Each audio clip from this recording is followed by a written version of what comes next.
Are you experiencing back pain that you can't get rid of? Getting migraines, vertigo, having trouble sleeping, and/or brain fog? Do you feel like your medical doctor doesn't understand your condition? Blair Chiropractic might be the solution you've been looking for. If you've ever been skeptical about this, the two doctors you're about to listen to were even more skeptical than you were when they looked into chiropractic work. But fear not. Get expert guidance from the blonde and the bald, Doctors Beth Bagley and Frederick Schurger. These two doctors have extensive experience beyond the healthcare realm and bringing unique vision and healing to their patients. What do you have when you get a biological analyst and an engineer together? Find out right here on another episode of The Blonde and the Bald. Welcome your hosts, Doctors Bagley and Schurger.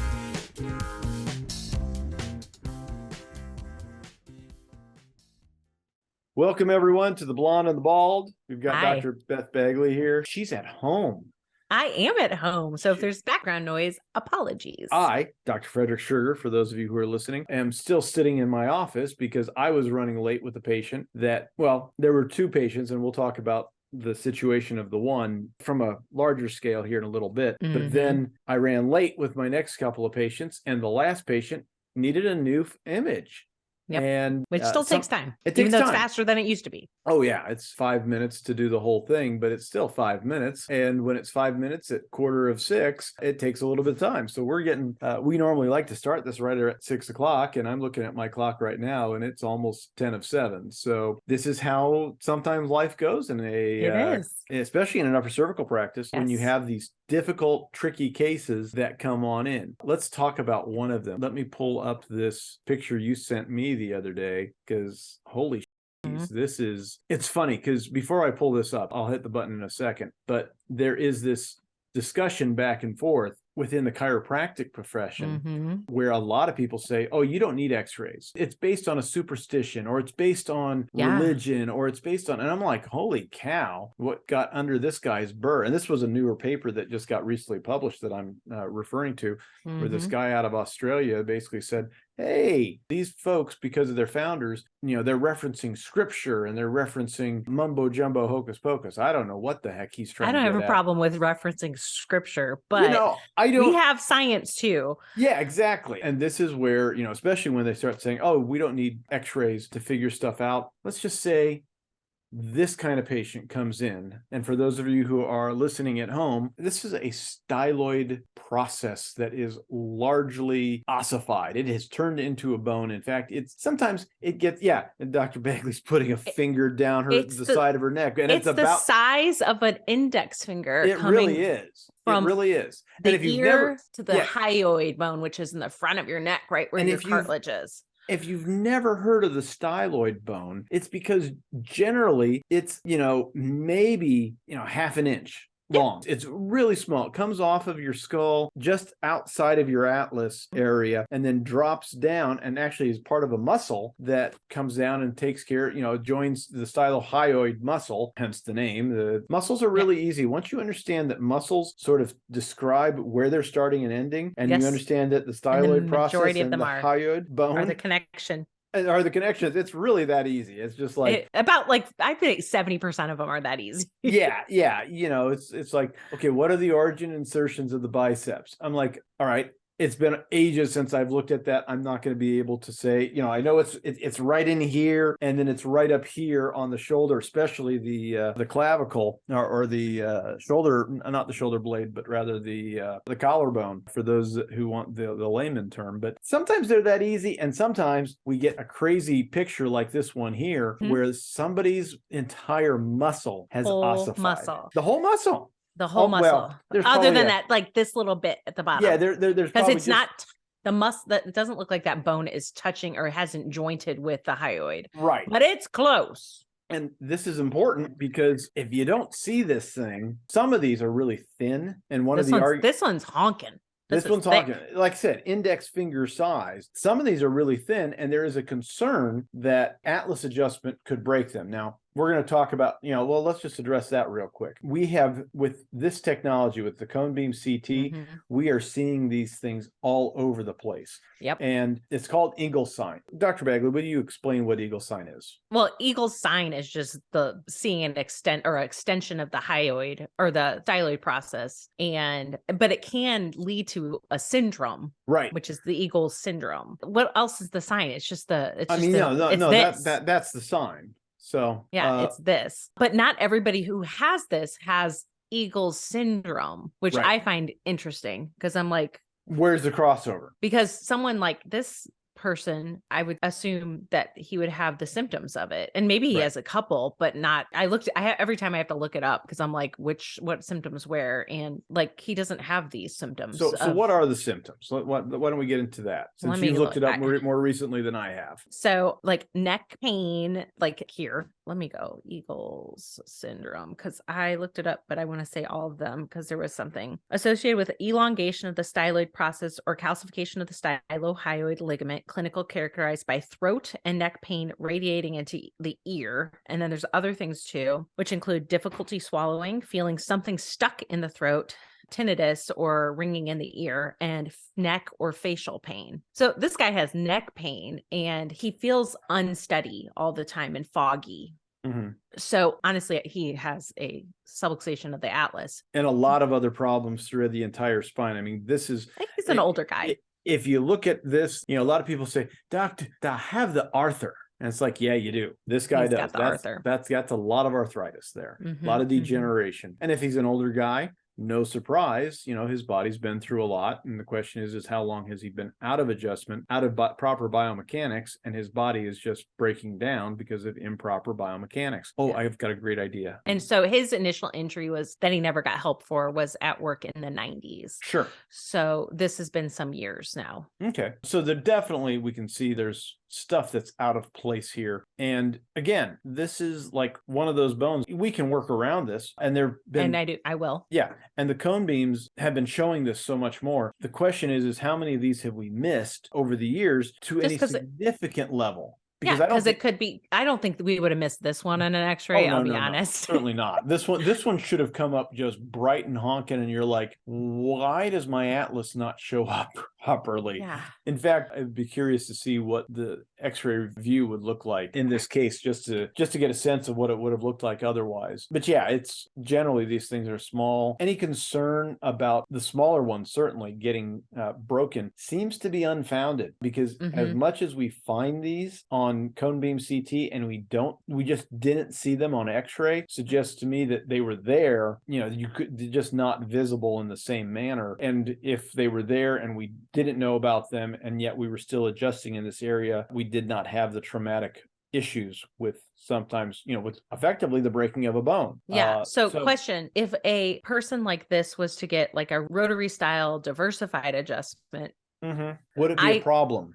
I don't know. I don't know the answer to that either, but a position, and if you're listening, you won't see it, but I'm turning my neck to the side and head up. So now I've got this finger thing, and it's going to be, it's not jointed. So it's just stuck. So when I turn my head, it's moving with my skull, not necessarily with my neck. So that's where I get like, a quick whip could possibly injure some structures in the neck, in my opinion. Yeah. And certainly either it would injure or it would be very uncomfortable for this individual to get what we would describe as a traditional chiropractic adjustment, or even, manipulation from some of the PTs or DOs that do that kind of work. So again, it's good to know what you're working with. And this is the importance of an X-ray in these cases. So in any case, I had a great idea, but I think we're going to have to save it for another time because it's sitting in the back of the office and I don't want to run back there and grab it right now. But in any case, anything else you see on this that's of interest?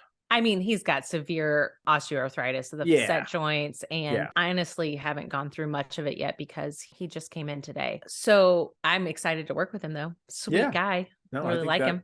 I think he's going to do great once you get his head on straight. And what's interesting, as much as osteoarthritis as we saw in the lower part of that, in fact, I'm going to pull that back up. As much osteoarthritis as you see in the lower part of this, do you see my I do. I see it. Good. So that is coming up. Anyways, you see my pointer. This is all osteoarthritis right through here on these. Mhm. And these are the facet joints back here. These are the intravertebral foramina where the nerves and a couple of arteries and veins come out at each level. And then these are the vertebral bodies here in the front. Lots of degeneration. And we can't see it here because of the angle that you took this at for the Atlas. We do not see that at the Atlas, which is always a really curious factor. Did we talk about Dr. Blair's proving of his theory in the War Museum? I think we hit on it, but I wish I was at work because I have the book that he wrote, a little Yeah. booklet, Yeah. we will call it. Yeah, and that would be, that maybe we'll retouch on that next week. So let's make a note of that. That's interesting. If somebody wants to tune in next week, it'll be one of the research things that Dr. Blair did, actually looking at somebody in a museum, a body in a museum. It's really interesting. So we'll go over that next week. But to the point is,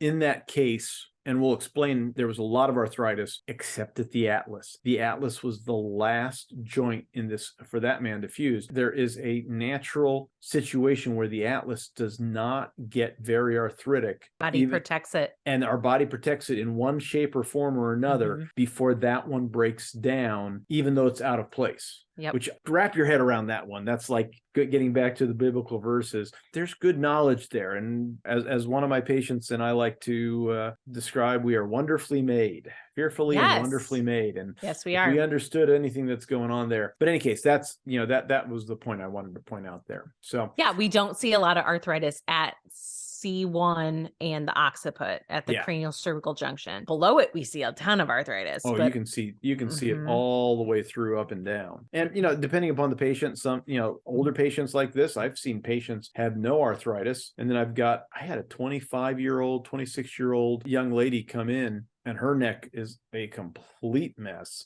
She had a ton of arthritis. And I think I've mentioned her in the past. She was unable to have children, or she was told she'd be unable to have children because of everything she was going through. And we got her adjusted. And within about a year, she got pregnant and had a beautiful baby girl. She's 8 or 9 now. Maybe 10. Aww. So we're getting old, Fred. We are getting old. We are definitely getting old because that's the only direction it flows. But I want to talk about. Yeah, I know. Well, actually, we do. We keep on looking like we're younger because we sure do. We keep ourselves in good health. Good adjustments. Yes. Yeah. So you were telling me about what you called the unheard patient. This is the case that I had right before my 5 o'clock patients came in that sort of ran me behind. Young lady, she'd been a patient before. Quite honestly, if we'd had a little bit of these pieces put together at that point in time, and again, I've learned a ton over the years. And as I was looking at her MRIs today, I don't know if she had brought them in at the time. And she really only, because of her circumstances, even then, only came in the one day. She was from out of town. I'm like, we're going to work with you. And then she really never came back, but her health has happened to deteriorate and nobody can figure out what's going on with her. I mean, there's a lot of things at play. And I have several of these cases, these people who are otherwise, their brains are working the way they're supposed to, but yet they are not feeling great. And the doctors they go to,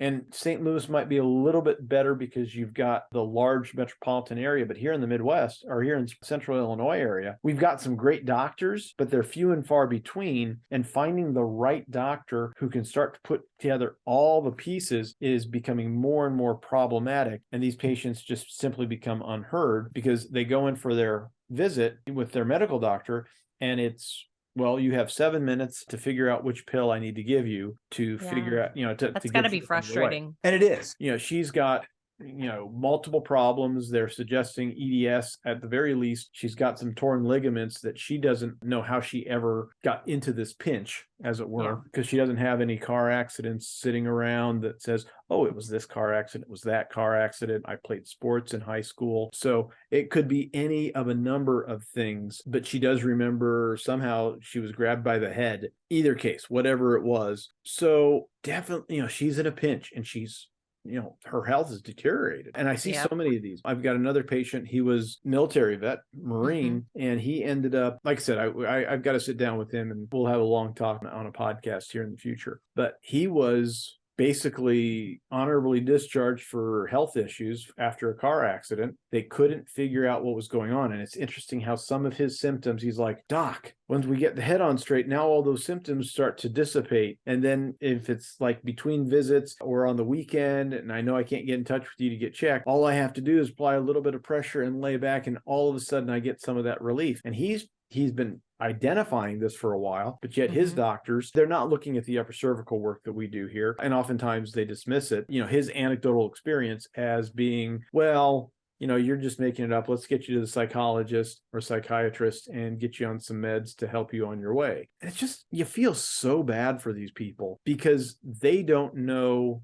They don't have answers. And the desperation sometimes turns for a doctor who also doesn't have the answers. These patients turn into an annoyance. Yes. And then get treated not like people anymore, but as an annoyance. Right. Or like they're crazy. Yep. And that's what gets me. So it hurts me because people will come to us in desperation. And some people come to us before they're at that point. Love that. But many people were the last resort, and they're going to go to this crazy chiropractor who does this weird thing to their neck because their aunt's sister's friend said they should go. And so they come to us and they tell this story. And to us, our brain goes, nobody's checked the neck. Right. Nobody's checked the neck. And that's where all of the nerves go through. Yeah. Why has no one checked the neck? Well, the doctors just didn't know. And it's not like they're trying to be mean and they're trying to be disrespectful to these people, or if they want the best for their patients, at least most of them do. So podcasts like what we're doing, what we try to do is we're getting the word out, because there are people desperate. And if you hear this and you're like, wow, this sounds just like me, or this just sounds like my daughter, or if you're a doctor and you're like, this sounds like 4 of my patients and I have no idea what to do with them because we've tried everything. Yeah. We need to check the neck. And we're the ones, we will say right away, if there's not something going on, we can usually tell that before we even do imaging. Yeah. Because the testing we do before the imaging helps us determine if we even need to do the imaging. Because if somebody does not have any of the signs of a misalignment, we can typically see that on a physical exam. Oh, absolutely. In fact, I am confident. I've had 2 cases in my 15 years of practice, going on 16 actually, but where they came in and I'm like, well, let's do an exam and see what's going on. The one was a young lady. She rides horses now, and I think she's planning on training horses, which means I haven't seen her several years, but first time, checked her mom and her sisters were in regularly, but she was holding. And I'm like, we don't have to do anything until she falls off that horse. The other one was an older, I wouldn't say older, probably in her late 40s, early 50s young lady that was having some problems, vertigo, but not vertigo, and some dizziness. And, there's eyes, there's ears, and then there's the upper neck that all can lead into vertigo. Yep. And sure enough, she checked clear of everything I checked it twice. And I'm like, if your neck gets screwy, you're in a car accident, come see me. I will take care of you at that point in time. But this is not where I can't help you if there's nothing for me to do. And I sent her off to an optometrist who does a lot of balancing with the eyes. And sure enough, I think she got better. So it's just a matter of finding the right doctor for the patients. And sometimes it's just, the other half of it is you got to say, hey, we got to start somewhere. We got to work you through things. This is not going to be an easy path. And recognize that sometimes the pain and the experiences, healing does not always feel good. It sure does not. No. Nope. You and I have been talking about doing a detox, and this one that I'm on is very gentle so far, but I have heard of people having actual, I'm going to get a little bit crass here. So if you have I hope you're not eating at home. Let's just put it that way. But I've heard that through the parasite cleansing that this thing does, people will have parasites come out. And it's not just coming out of, number 2, it can be coming out of your nose. It can be coming out of your eye. No.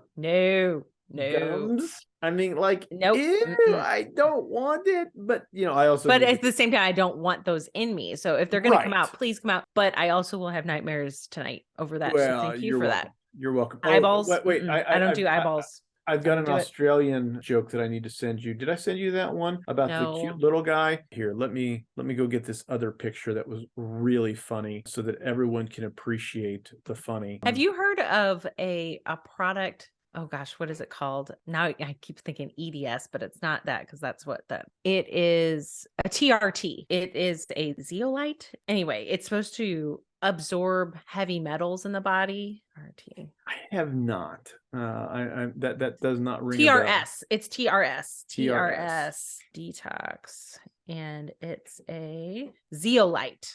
Zeolite suspension. Yeah, I'm not familiar with that, but so many of those things, they're like, it's hey. just, I know it's totally like one of those things that just costs a lot of money, and it could just be water. Exactly. But I follow some of the Facebook. I do take a lot in from what people say, because again, we hear so many of these stories of I did this and this happened, and then it's the same thing over and over again. There has to be something to it. Well, for this product, there has been like changes in like autism symptoms and things like that, where it's usually moms, I'm not going to say it's not dads sometimes, that are giving it to their kids, but also adults. So just putting that out there, if somebody does a little research on TRS, that could be another way to look at, to explore detoxing from heavy metals. Yeah. And back to the point of the healing process doesn't always involve feeling good.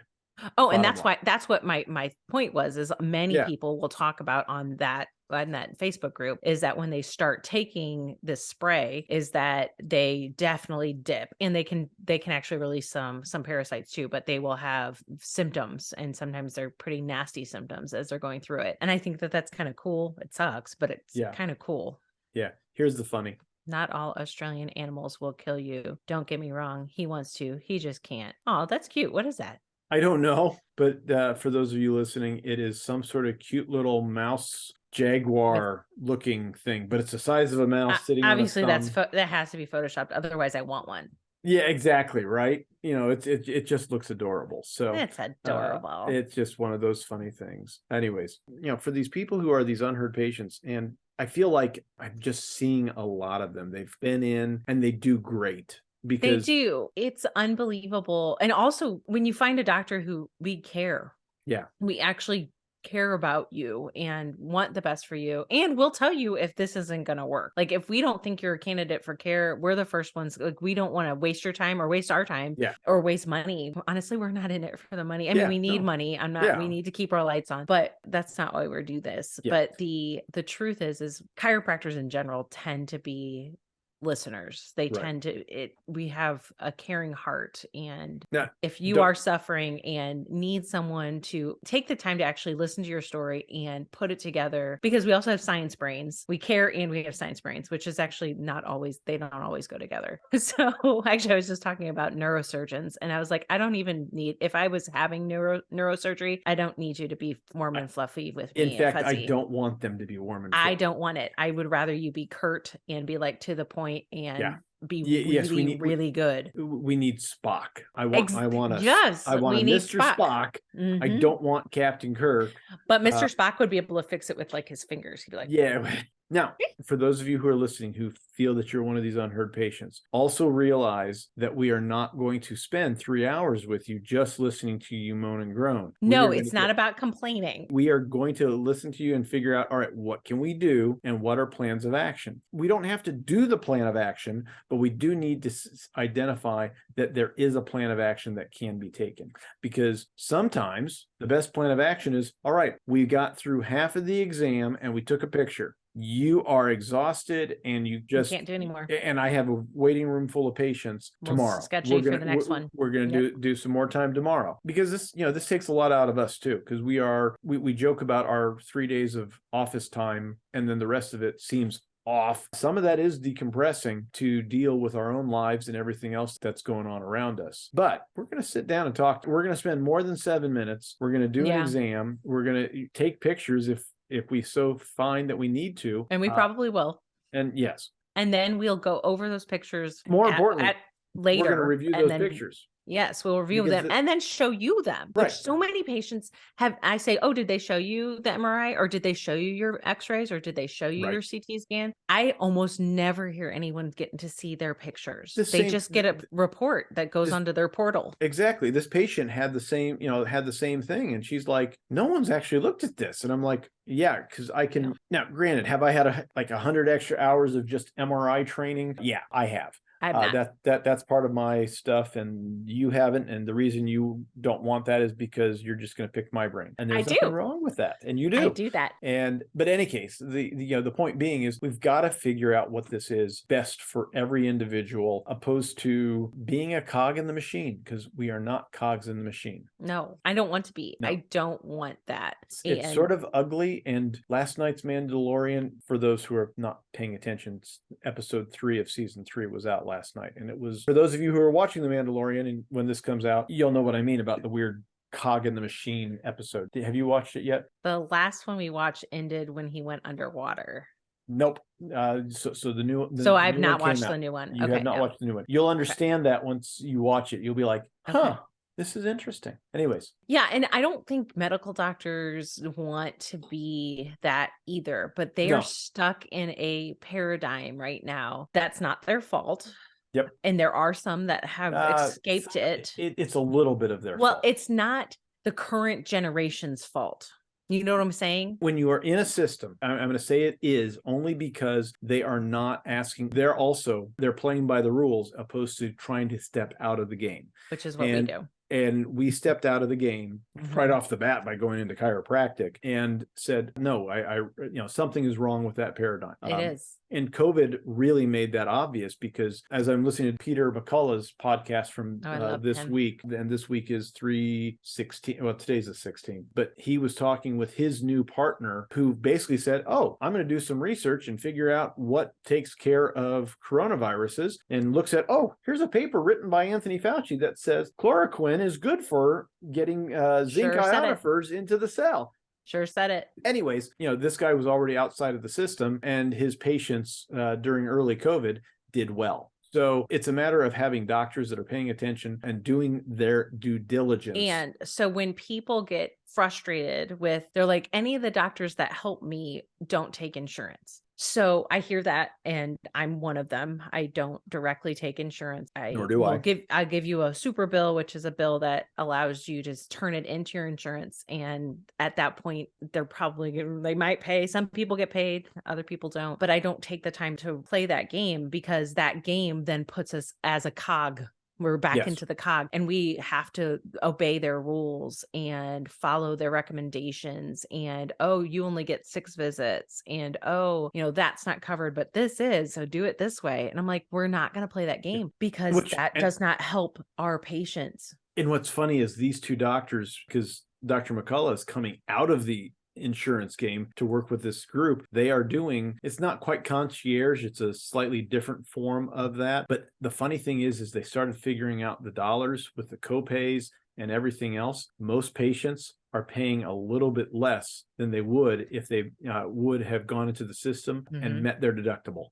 So it's still less than your deductible. So sometimes, for some people, everything works just fine. And this was me when I first got introduced to chiropractic. It's like, hey, this stuff isn't too bad. But it's also the same situation where sometimes it's not a one size fits all. And if you find yourself in the non one size fits all place, you need to look outside the system. Yes. And it's okay. And some people might be like, oh, that sounds crazy. You know what? They're not living your life. They're not inside your body. And you know what you feel like, what's true. And of course, there's mental illness out there. I do know that. But many people are being called crazy, or that they need to be on medication, psychiatric medications, because they don't have an answer, and no one's checked the neck. You got to check the neck.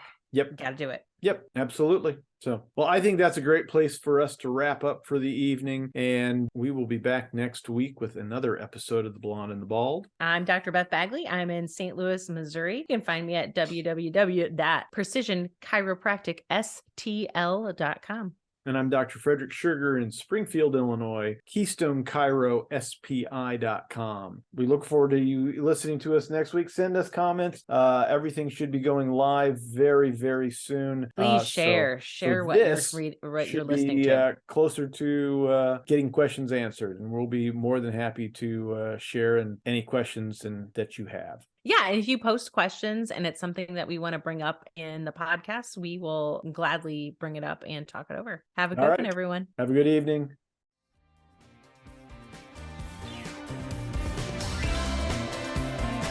That's all for today's episode of The Blonde and the Bald. Don't forget to like, share, and subscribe. If you enjoyed today's show with Doctors Bagley and Schurger, remember, don't give up and just live with the pain. Come back next week and get more answers and solutions. Visit our websites at KeystoneChiroSPI.com and PrecisionChiropracticSTL.com for more info, and catch all the episodes of The Blonde and the Bald.